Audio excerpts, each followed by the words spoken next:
Africa in Ghana on the new laws and why. What say you? Let me know in the comments. Just grab a drink and a snack while we watch this one together.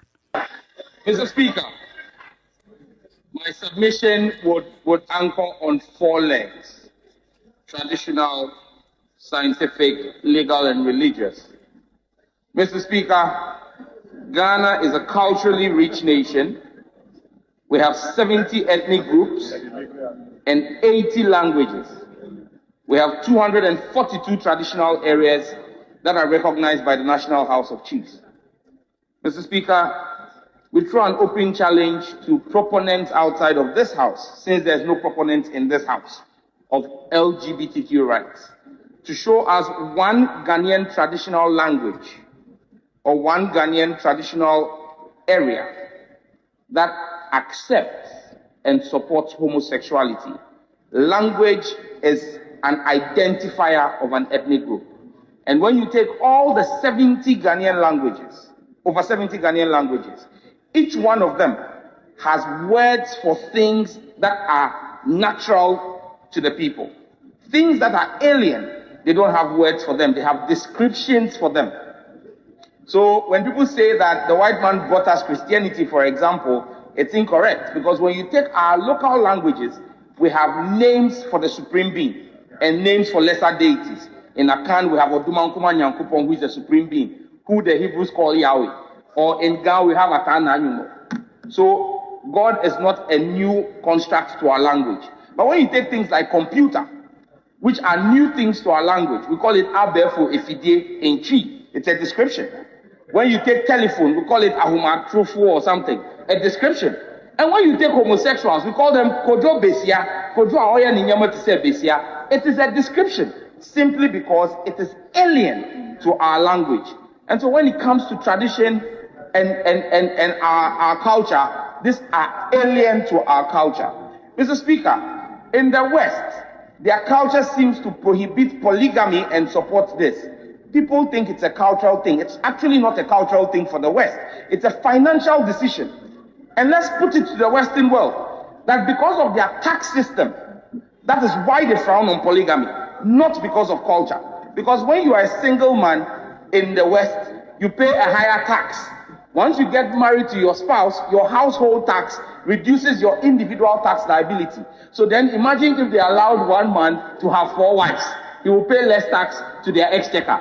It is about money for the West. That is why they have criminalized polygamy. It's not about culture. And so they should not follow money and ask us to accept something that is culturally reprehensible. Mr. Speaker, let me go to the legal part.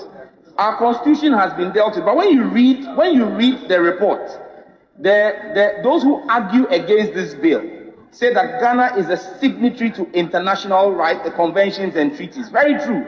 But Mr. Speaker, what they fail to do is they think that all of us don't read, but some of us do read.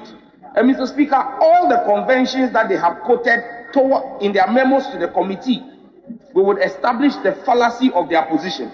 Mr. Speaker, the African Charter on Human and People's Rights in Article 17 says this: every individual shall have the right to education. 17.2, every individual may freely take part in the cultural life of his community. But 17.3 says, the promotion and protection of morals and traditional values recognized by the community shall be the duty of the state. This is the African Charter on Human and People's Rights. So it says the promotion of morals and traditional values.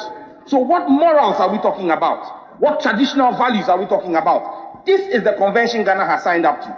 And so this bill is in line with that convention. In fact, Article 18 of the same African Charter says, the family shall be the natural unit and basis of society.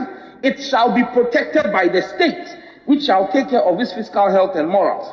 The state shall have the duty to assist the family, which is the custodian of morals and traditional values recognized by the community. So if we say the family, what is the family?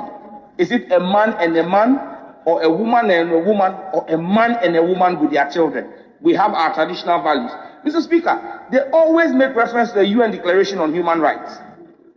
The UN Declaration on Human Rights in Article 2, I read, It says everyone is entitled to all the rights and freedoms set forth in this declaration without distinction of any kind. And these are the distinctions it makes: race, color, sex, language, religion, political or other opinion, national or social origin, property, birth or other status. Mr. Speaker, I want to make it clear in this hallowed chamber that there is a clear distinction between sex and gender. Complete distinction. Sex is a biological construct. Gender is a social construct. Sex is binary, male or female. It is the source code for even computer science, 0 and 1. To be a male, you have the XY chromosome. To be a female, you have the XX chromosome. There is no other combination known to science. However, gender is a social construct. That is why in some countries, as we speak today, they have 48 gender identities. In some, they have 100. So gender is a social construct. In this country, our social construct of gender is male and female, as our constitution demands and recognizes. So, Mr. Speaker, even the UN Declaration on Human Rights does not make gender the basis for discrimination or enjoyment of rights. It says sex. And once it is sex, it is male and female. So if you change your sex as assigned at birth, cosmetically or surgically, you are flouting the Constitution. Mr. Speaker, the International Covenant on Civil and Political Rights, in Article 18.3, again another international convention they quote, it says the freedom to manifest one's religion or beliefs may be subject only to such limitations as are prescribed by law and are necessary to protect, here is the cause, public safety, public order, public health, or morals or the fundamental rights and freedoms of others.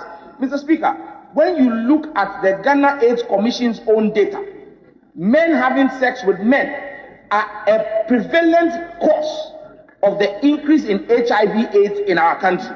So we have a duty to protect public morals and a duty to protect public health, because the consequence of an increasing HIV prevalence is on the taxpayer.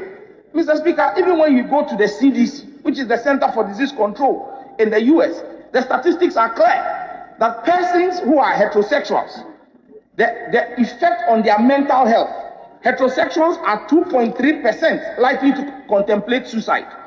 Gays and lesbians are twice that, 4.6%. Bisexuals are almost 3 times that, 7.4%.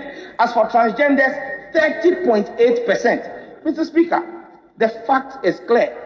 And Honorable Muntaka, in his submission, the Honorable Member for Asawasi, referred to homosexuality as madness. Mr. Speaker, he was speaking science, because until 1974, it was only 1974 that the American